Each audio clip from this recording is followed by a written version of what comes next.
Welcome children. Let we discuss exercise 11.2 of chapter mensuration. The first question is, the shape of top of a surface of a table is a trapezium. Find its area if its parallel sides are 1 meter and 1.2 meter and perpendicular distance between them is 0.8 meter. तो यहाँ पर एक figure बनाया गया है trapezium जिसमें A B C D trapezium है और ए बी और डी सी इसकी पैरेलल साइड्स हैं जिनकी लेंथ हमें दी गई है 1 and 1.2 we can see here and the perpendicular distance means the distance between the two parallel line is given as 0.8 meter. We have to find its area. Now we know that the area of a trapezium is half into sum of parallel sides within bracket multiply height. So here parallel sides are AB and CD, so 1 by 2 into sum of parallel side will be AB plus CD into height is here AM. Now this point is M here. So height is AM here. Now we will put the value for AB 1, DC is 1.2 and height is given as 0.8. So 1 plus 1.2 will be 2.2. So 1 by 2 into 2.2 into 0.8. Upon solving, it will come 0.88 meter square. So this will be the area of the table top, which is trapezium in shape. Now moving on to question number 2. Now question is, the area of a trapezium is 34 centimeter square and the length of one of its parallel side is 10 centimeter and height is 4 centimeter. Find the length of other parallel side. Now in this question we are being given area, one of the parallel side and height is given. We have to find the second parallel side. So we can see the rough figure of this here. ABCD, suppose this is the figure. Now one of the parallel side is given as 10. We have to find the second one when the height is 4. Now we know that area of trapezium is half into sum of parallel sides into height. So now here let me take the sides to be A and B. The second parallel side we have taken as B. So in this formula, in place of area we can write 34. So we have put 34 here. Half into, in place of A we can take the length of one side is given as 10. So we can take this as 10 and second side we have assumed to be B. So 10 plus B into 4. Now we have got a simple equation. We have to solve it. So from this 2, this 4 will cut and it will come 2 here. So we will get 10 plus B into 2 and we will multiply this. So 2 into 10 will be 20. 2 into B will be 2B. Now we will shift this 20 on left side. So we will get 34 minus 20 equal to 2B. So 2B will come 14 and B will finally come 7. So on solving we are getting the second parallel side of this trapezium to be 7 centimeter. Now third question.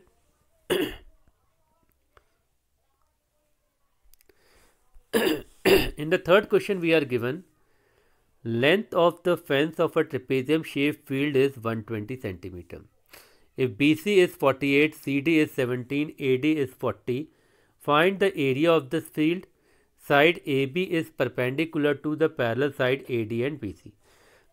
So now using this information, हम सबसे पहले इसका एक rough figure बनाएंगे.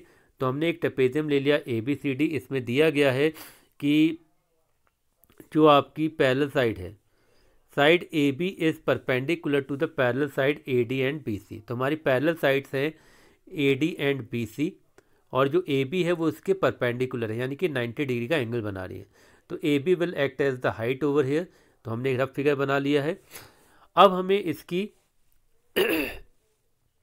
इस field का area निकालना है.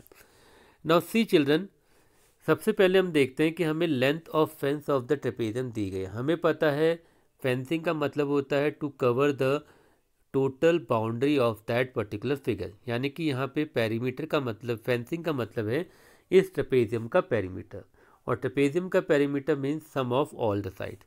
तो हम यहाँ पे सारी साइड्स का सम ले लेंगे, AB plus BC plus CD plus DA, और ये हमारा पेरीमीटर यानी 120 के बराबर आएगा.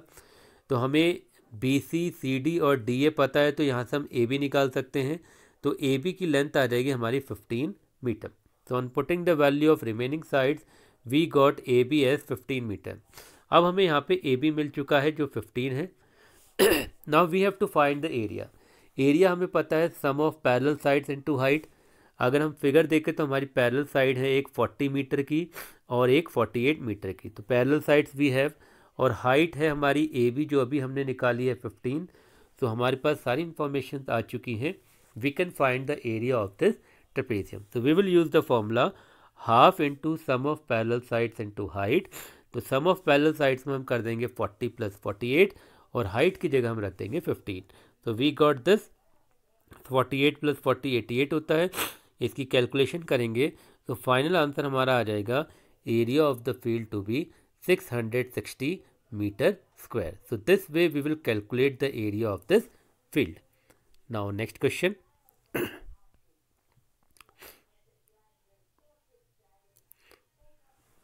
Now our next question is, the diagonal of a quadrilateral shaped field is 24 meter and the perpendiculars dropped on it from the remaining opposite vertices are 8 and 13. Find the area of the field. Children, quadrilateral, normal quadrilateral का area निकालने का कोई particular formula नहीं होता है।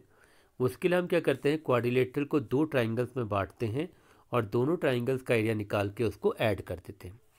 इस question में हमें सपोज एक क्वाड्रिलेटरल हमने ले लिया ABCD, उसका एक डायगोनल हमें दिया गया है 24। तो हमने एक डायगोनल AC बना दिया है 24। इसके अलावा कंडीशन दी गई है कि इस डायगोनल के अपोजिट साइड यानी इसके आमने सामने जो भी दो वर्टेक्स हैं, तो हम देख रहे हैं AC के सामने दो वर्टेक्स है, एक है B और एक है D। तो इन वर्टेक्स से ये जो अपोजिट के वर्टेक्स हैं, इनसे इस डायगोनल पर दो परपेंडिकुलर बनाए गए हैं। एक की लेंथ 8 है और दूसरे की लेंथ 13 है। तो हम देख सकते हैं D से जो हमने परपेंडिकुलर बनाया उसकी लेंथ 8 हो गई और B से जो हमने परपेंडिकुलर बनाया उसकी लेंथ 13 हो गई AC पर। नाउ जैसे कि अभी हमने डिस्कस किया कि क्वाड्रिलेटरल का एरिया निकालने के लिए हम एक डायगोनल बनाते हैं जो उसको दो ट्राइंगल में डिवाइड कर देता है। तो यहाँ पे हम देख रहे हैं हमारे पास AC डायगोनल की वजह से दो ट्राइंगल आ गए हैं, एक है ABC और दूसरा है ADC। तो अगर हम इन दोनों ट्राइंगल्स का एरिया निकाल लेते हैं और उसे ऐड कर देते हैं तो हमें ट्रेपेजियम का एरिया मिल जाएगा। अब ट्राइंगल के एरिया का जनरल फॉर्मूला होता है half into base into height. और ये चीज़ बच्चों ध्यान देने वाली होती है कि जिस साइड को हम बेस लेते हैं परपेंडिकुलर भी उसी साइड के ऊपर आना चाहिए। तो अगर हम यहाँ पे ट्राइंगल ABC लेंगे तो उसमें हम बेस ले लेंगे AC और उस पर जो परपेंडिकुलर है वो B से आ रहा है जिसकी लेंथ है 13 मीटर। तो हमें पहले वाले ट्राइंगल के लिए बेस और हाइट मिल गया है। सिमिलरली हम जब दूसरा ट्राइंगल ACD लेंगे तो बेस हम ले लेंगे AC और उस पर D से एक परपेंडिकुलर आएगा 8 मीटर का। तो हमें दूसरे ट्राइंगल के लिए भी बेस और परपेंडिकुलर मिल गए हैं। अब हम दोनों का एरिया निकाल के ऐड कर लेंगे। तो हमने फॉर्मूला यूज़ कर लिया हाफ बेस इंटू H1, पहले वाले ट्राइंगल की हाइट हमने H1 ले ली, plus half base into second वाले ट्राइंगल की हाइट हमने H2 ले ली है। क्योंकि दोनों ट्राइंगल का बेस AC कॉमन है इसलिए हमने उसको B से डिनोट किया है। अब हम इसमें डिस्ट्रीब्यूटिव लॉ लगाएंगे, जो कॉमन फैक्टर उनका बाहर ले लेंगे तो हाफ B हमारा बाहर आ जाएगा, ब्रैकेट के अंदर हमारा बचेगा H1 + H2। ना वैल्यूज़ पुट करेंगे, हाफ इंटू B की जगह 24 रख देंगे AC की वैल्यू, और H1 H2 हमारी जो दो हाइट है वो है 13 + 8 21 आ जाएगा। अब 24 और 2 कटेगा तो 12 आएगा, 12 × 21 हमारा एरिया आ जाएगा 252 मीटर स्क्वायर। तो this way we can calculate the area of this trapezium, sorry quadrilateral. Now question number 5 discuss करते हैं। The diagonals of a rhombus are 7.5 and 12, find its area. देखिए रोम्बस एक स्पेशल टाइप का parallelogram है। हम जानते हैं पैरेललोग्राम का एरिया होता है बेस इंटू हाइट। तो रोम्बस के फॉर एरिया में हम उस फॉर्मूले को यूज़ कर सकते हैं। इसके अलावा रोम्बस का एरिया फाइंड आउट करने का एक और फॉर्मूला होता है हाफ, एरिया का फॉर्मूला हाफ D1 × D2। यहाँ पे D1 और D2 क्या हैं, इसके डायगोनल्स हैं। यानी कि हाफ को हम दोनों डायगोनल की प्रोडक्ट से मल्टीप्लाई कर दें तो हमें रोम्बस का एरिया मिल जाएगा। तो ये फॉर्मूला हमें यहाँ दिया गया है। तो हाफ D1 × D2 हमने यूज़ किया। D1 की वैल्यू 7.5, D2 की वैल्यू 12 रखी और अपॉन सॉल्विंग हमारे जो रोम्बस का एरिया आ जाएगा that will come 45 centimetre square. So this is a very important formula to be kept in mind. Alternative formula for finding the area of the rhombus. अगले question पे आते हैं. अब हमारा question number 6. Find the area of a rhombus whose side is 6 cm and whose altitude is 4 cm. अब हमें rhombus का area निकालना है जिसकी साइड है 6 और एल्टीट्यूड है 4. If one of the diagonal is 8 centimetre long, find the length of other diagonal. जैसा कि पिछले क्वेश्चन में हमने डिस्कस किया था कि रोम्बस एक स्पेशल टाइप का पैरेललोग्राम है, तो इसका एरिया हम निकाल सकते हैं बेस इनटू हाइट. सपोज हमने एक रोम्बस लिया, इसकी चारों साइड्स बराबर हैं और एक तरफ से हमने इसमें एक परपेंडिकुलर ड्रॉप कर दिया. इस परपेंडिकुलर को एल्टीट्यूड यानी 4 दिया गया है. इसके अलावा हमें दिया गया है कि इसकी साइड क्या है, 6 है. वी नो कि रोम्बस की सारी साइड्स बराबर होती, तो अगर एक साइड 6 है तो बाकी चारों साइड्स भी क्या होंगी, 6 होंगी. तो अगर इस रोम्बस का एरिया हम बेस इनटू हाइट के फॉर्मूले से निकालना चाहते हैं, तो हाइट के केस में हम ले लेंगे 4 और जिस बेस के ऊपर ये परपेंडिकुलर ड्रॉप करता है जिस साइड के ऊपर, उसे हम बेस ले लेंगे तो वो हो गया 6. तो हम यहाँ पर बेस इनटू हाइट से इसका एरिया निकाल सकते हैं. बेस हो जाएगा 6, हाइट हो जाएगी 4.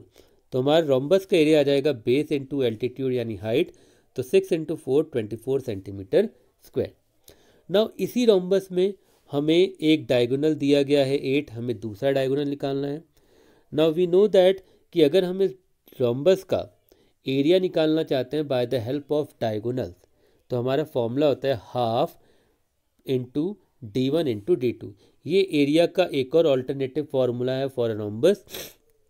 नाउ क्योंकि ये भी एरिया को डिनोट कर रहा है और जो हमने 24 निकाला है वो भी एरिया को डिनोट कर रहा है, तो ये दोनों क्वांटिटीज़ आपस में क्या होंगी, इक्वल होंगी. तो हमारी एक इक्वेशन बन जाएगी कि 24 equals to half into d1 की जगह हम रख देंगे 8 इंटू d2. अब इस इक्वेशन को हमें सॉल्व करना है. 8 और 2 कट गया तो 4 आ जाएगा, तो हमारे पास आ गया यहाँ पे 4 d2. तो ये 8 और 2 कटा तो 4 d2 आ गया हमारे पास. अब हम यहाँ से d2 निकालने के लिए 4 को नीचे ले जाएंगे तो 24/4 आएगा यानी कि 6 सेंटीमीटर.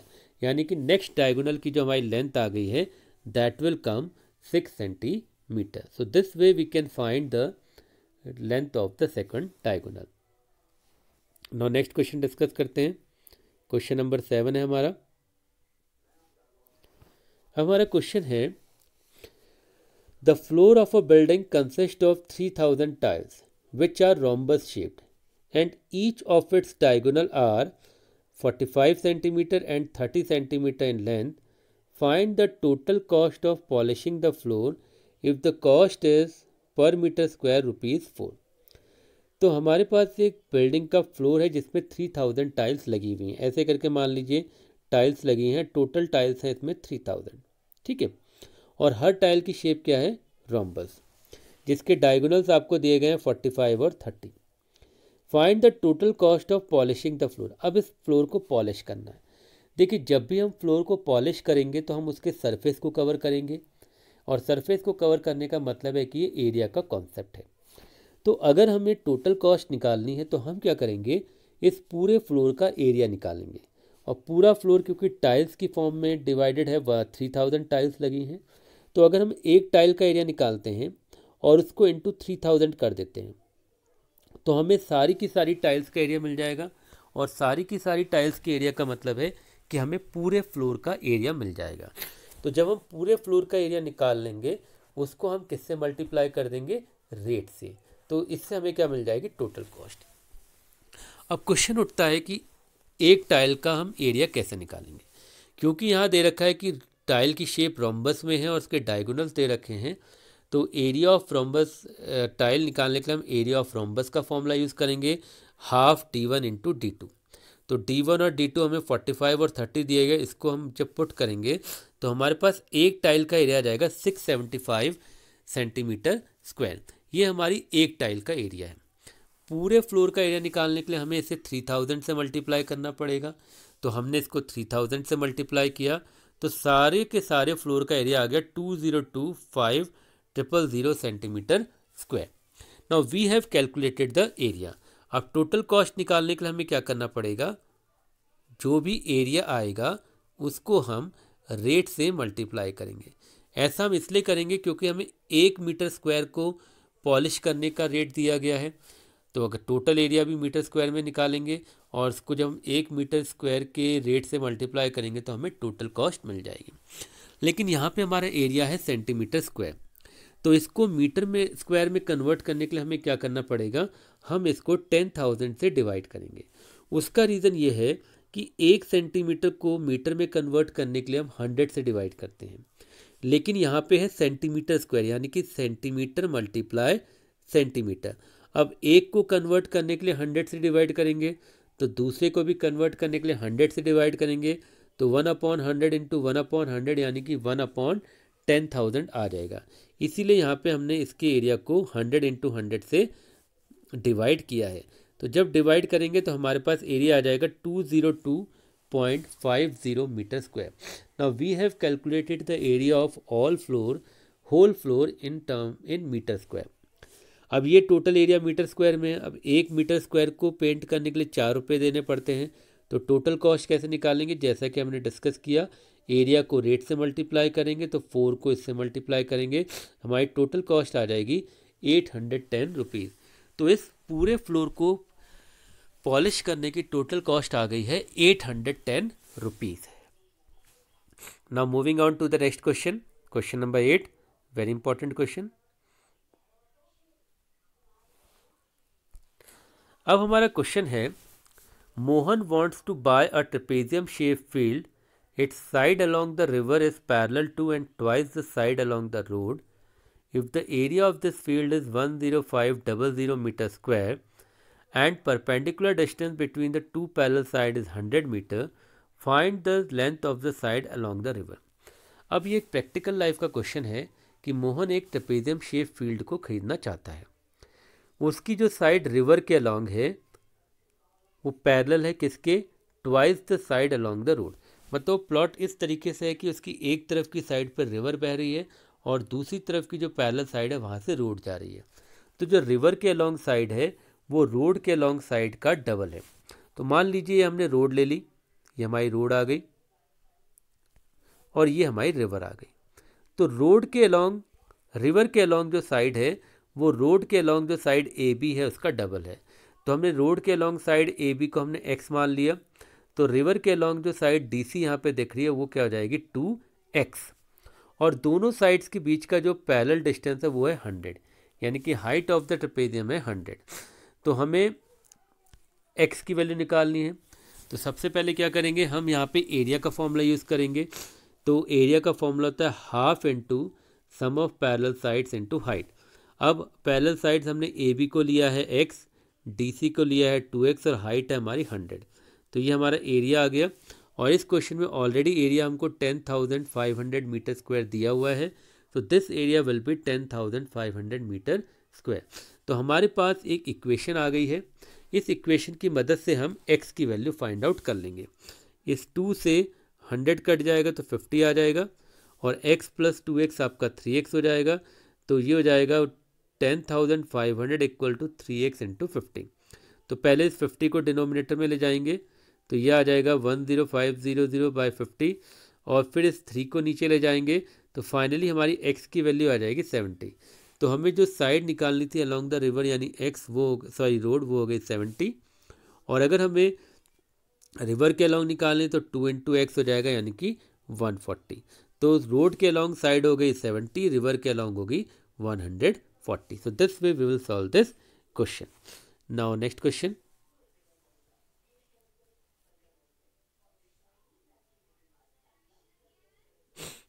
Now question is,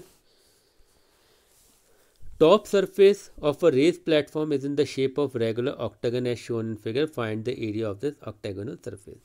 देखिए हमारे सामने एक octagonal surface है, हमें इसका एरिया निकालना है। ऑक्टागन का एरिया निकालने का कोई पर्टिकुलर फॉर्मूला नहीं होता है।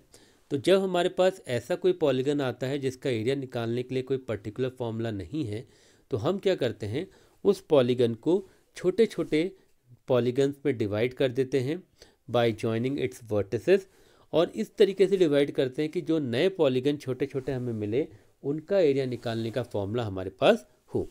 तो हम क्या करेंगे, इस ऑक्टागन में h और c को जोड़ देंगे। एक साइड हमने ये जोड़ दी और जी और डी को जोड़ देंगे, एक साइड हमने ये जोड़ दी। तो अगर आप देखेंगे ये ऑक्टागन अब 3 पार्ट्स में डिवाइड हो गया। पहला वाला पार्ट, इसमें ए बी और एच सी ये दोनों पैरेलल साइड्स हैं, तो ये एक ट्रेपेजियम की शेप ले रहा है। दूसरा वाला shape H C D G, जो दूसरा वाला है ये मान लीजिए 1 है आपका, ये आपका 2 है और ये आपका 3 है। जो सेकंड फिगर है वो एक रेक्टेंगल की शेप ले रहा है, और जो थर्ड शेप आई वो अगेन एक ट्रेपेजियम हो जाएगा। तो ट्रेपेजियम और रेक्टेंगल का एरिया निकालने का फॉर्मूला हमारे पास है, तो हम तीनों फिगर्स का एरिया निकाल लेंगे और तीनों को क्या करेंगे, ऐड करेंगे। तो सबसे पहले तो एक चीज़ देखने वाली कि जो पहला और तीसरा फिगर यानी कि दोनों ट्रेपेजियम है, इन दोनों के डायमेंशन सेम है। इसकी एक साइड 5 है और यहाँ पे 11 है, वैसे ही इसकी साइड यहाँ पे एक 5 होगी और एक 11 होगी, और परपेंडिकुलर डिस्टेंस दोनों ट्रेपेजियम का कितना है, 4। तो अगर हम एक ट्रेपेजियम का एरिया निकाल के उसको 2 से मल्टीप्लाई कर देंगे तो हमें दोनों ट्रेपेजियम का एरिया मिल जाएगा। तो वही हमने किया है, एरिया ऑफ 2 ट्रेपेजियम क्या है, दोनों ट्रेपेजियम के एरिया को ऐड किया, और क्योंकि दोनों का एरिया एक जैसा है तो 2 इंटू एरिया ऑफ 1 ट्रेपेजियम। अब ट्रेपेजियम का एरिया होता है half into sum of parallel sides into height, इसको हमने 2 से मल्टीप्लाई किया, ये 2 और 2 कट जाएगा हमारे यहाँ। अब सम ऑफ पैरेलल साइड्स, तो सम ऑफ पैरेलल साइड्स में हम कोई भी एक ट्रेपेजियम की ले लेते हैं, A B plus H C ले लिया, यानी 5 और 11 हो गया, तो ये आ जाएगा 11 प्लस 5 इंटू हाइट कितनी है, 4। तो इसको सॉल्व करके हमारे पास आ जाएगा 64, यानी दोनों ट्रेपेजियम का जो एरिया है उसका सम आ गया 64। अब हम बीच के रेक्टेंगल का एरिया निकालते हैं, इसकी लेंथ हो जाएगी 11 और ब्रेथ हो जाएगी 5, तो एरिया हो जाएगा लेंथ इंटू 5 यानी 11 इंटू 5 55। तो हमने रेक्टेंगल का एरिया भी निकाल लिया। अब इन दोनों ट्रेपेजियम और रेक्टेंगल के एरिया को हम ऐड कर देंगे, तो हमें total area of the octagon मिल जाएगा, that will come 119 metre square. So this way we will calculate the area of the octagon by dividing it into 3 shapes, 2 trapezium and 1 rectangle. Now using the same logic we are going to discuss the next question of the exercise.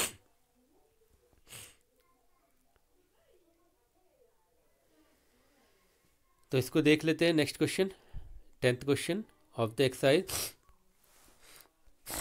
Now हमारा question है, there is a pentagonal shape park as shown in the figure. देखिए हमारे सामने एक pentagonal park की shape दी गई है जिसमें एक हाइट 15 है, दूसरी हाइट 15 है, total height of the park 30 है, total length of the park is 30, और एक तरफ का बेस दिया है 15। अब यहाँ पे 2 गर्ल्स हैं, ज्योति और कविता, ये दोनों इसका एरिया निकालना चाहती हैं। दोनों ने अपने अपने तरीके से, जैसा कि हमने कहा कि जब हमें पेंटागन किसी भी पॉलीगन के एरिया का फॉर्मूला नहीं पता होता है तो हम उसे छोटे छोटे पॉलीगन्स में डिवाइड करते हैं और उन छोटे छोटे पॉलीगन्स का एरिया निकाल के उस एरिया को हम ऐड कर देते हैं। तो ज्योति ने एक वर्टिकल लाइन खींची और कविता ने एक हॉरिजॉन्टल लाइन खींची। अगर हम ज्योति वाला फिगर देखेंगे तो हम देख रहे हैं कि इस वर्टिकल लाइन की वजह से हमारा जो पेंटागन है वो 2 ट्रेपेजियम में डिवाइड हो गया। तो अब हमें इन दोनों ट्रेपेजियम का एरिया निकालना है और ऐड करना है। तो इसमें देखिए हमने क्या लिखा है, area of trapezium A B C P और area of trapezium A E D P. तो हम दोनों ट्रेपेजियम का एरिया ऐड कर रहे हैं। ट्रेपेजियम का एरिया होता है half into sum of parallel sides into height. पहले ट्रेपेजियम के लिए ए बी सी पी के लिए जो पैरेलल साइड्स हैं वो हैं बी सी और ए पी, और हाइट हो जाएगी सी पी। दूसरे ट्रेपेजियम में हाफ पैरेलल साइड्स हो जाएंगी ई डी और ए पी, और हाइट हो जाएगी डी पी। अब हम वैल्यूज़ पुट कर देंगे। बी सी की वैल्यू हमें पता है यहाँ 15 है, और टोटल जो ए पी है उसकी लेंथ कितनी है 30, तो ये आ जाएगा 30 plus 15 into C P. Same way दूसरे वाले ट्रेपेजियम में दोनों पैरेलल साइड्स आ जाएंगे 15 और 30 इंटू डी पी। अब इसमें हम यूनिट डिस्ट्रीब्यूशन लॉ लगाएंगे, तो 1/2 30 प्लस 15 यहाँ, और 1/2 30 प्लस 15 यहाँ कॉमन आ जाएगा, तो इसको हमने बाहर ले लिया। ब्रैकेट के अंदर क्या बचेगा, केवल C P and D P, तो C P plus D P हो जाएगा। 30 प्लस 15 45 हो गया। अगर आप फिगर में देखें C P plus P D आपका सी डी के बराबर है, और सी डी की लेंथ कितनी दी गई है 15, तो यहाँ 15 रख देंगे, और दोनों का एरिया जब निकालें मतलब एरिया कैलकुलेट करेंगे it will come 337.5 metre square. तो this is the way by which Jyoti has calculated the area. अब देखते हैं कविता ने कैसे इसको कैलकुलेट किया है। तो कविता का अगर हम एरिया देखना चाहें, कविता ने इस फिगर को हॉरिजॉन्टली डिवाइड किया है, तो हमें एक ऊपर ट्राइंगल मिल रहा है और नीचे एक मिल रहा है स्क्वायर। तो ट्राइंगल का एरिया निकालेंगे, स्क्वायर का एरिया निकालेंगे। ट्राइंगल का एरिया होता है half into base into height. तो बेस हम ले लेंगे BE यानी 15 हो जाएगा, और हाइट आपकी टोटल जैसे 30 था, इतना आपका 15 है, तो ये पोर्शन बचा हुआ कितना हो जाएगा 15। तो इसका बेस और हाइट ट्राइंगल की 15 इंटू 15 हो गया। तो हाफ इंटू 15 इंटू 15 हमने कर दिया, प्लस स्क्वायर का एरिया साइड इंटू साइड होता है यानी 15 इंटू 15 हो जाएगा। तो अब फाइनल सॉल्व करने पे आ जाएगा 337.5 metre square. So this way we will calculate the area of this figure. आप देख रहे हैं कि दोनों ही केसेस में पेंटागन का जो एरिया है वो सेम आ रहा है। So we can divide any figure into smaller parts in any way, and upon addition of area of all the parts, total area should remain same. So this way we will solve this question. Coming to the last question of the exercise. Now the question is, diagram of the adjacent picture frame has outer dimension 24 into 28 and inner dimension 16 into 20. Find the area of each section of the frame if the width of each section is same. आप देख सकते हैं कि इसमें एक अंदर की तरफ ऐसे फ्रेम है जिसकी डायमेंशंस आपको दे रखी हैं 16/20, ये 16 है, ये 20 है, और इसके चारों तरफ एक आउटर फ्रेम है जिसकी डायमेंशंस आपको दे रखी हैं 24/28। और फ्रेम को ऐसे जोड़ा गया है, आपको इनको चारों पार्ट्स का एरिया निकालना है। तो अगर आप इन चारों पार्ट्स को देखें, नंबरिंग जैसे कर रखी 1, 2, 3 और 4, ये चारों पार्ट्स एक ट्रेपेजियम की शेप ले रहे हैं। तो हमें इस फ्रेम का एरिया निकालना है, इन चारों पार्ट्स का एरिया निकालना है, तो हम चारों ट्रेपेजियम का एरिया निकाल लेंगे। सेकंड थिंग, जो पहला ट्रेपेजियम है और दूसरा ट्रेपेजियम है इन दोनों की डायमेंशन सेम है, तो इनका एरिया भी सेम होगा। सेम वे थर्ड ट्रेपेजियम और फोर्थ ट्रेपेजियम दोनों के डायमेंशन सेम है, इनका एरिया भी सेम होगा। तो हम एरिया ऑफ फिगर 1 निकालते हैं, यानी एरिया ऑफ ट्रेपेजियम निकालते हैं half into sum of parallel side. तो पैरेलल साइड हो जाएंगे यहाँ पे 28 और ये हो जाएगी 20। तो पैरेलल साइड्स हो गई 28 + 20। अब हम बात करते हैं हाइट की। तो हाइट यहाँ पे क्या होगी 4 होगी। कैसे होगी देखिए, टोटल हाइट है 28 और बीच वाले पोर्शन की हाइट है 20। तो 28 में से 20 माइनस किया, हमारे पास बचा 8। अब 8 का हाफ पार्ट 4 मीटर यहाँ पे डिवाइड होगा 4 सेंटीमीटर, और हाफ 4 सेंटीमीटर यहाँ डिवाइड होगा। वैसे ही अगर हम हॉरिजॉन्टली देखें तो ये 24 - 16 8 आएगा, तो 4 सेंटीमीटर यहाँ डिवाइड होगा, 4 सेंटीमीटर यहाँ डिवाइड होगा। यानी कि कहने का मतलब है कि ट्रेपेजियम की हाइट, चारों ट्रेपेजियम की हाइट कितनी हो जाएगी 4। तो हमने हाइट 4 रख दी, तो ये आ गया 96। जैसा कि हमने डिस्कस किया था, पहले और दूसरे का एरिया सेम होगा, तो ये भी 96 हो जाएगा। अब हम बात करते हैं area of third figure. Third figure में पैरेलल साइड्स हो जाएंगे 16 एंड 24, हाइट रहेगी 4।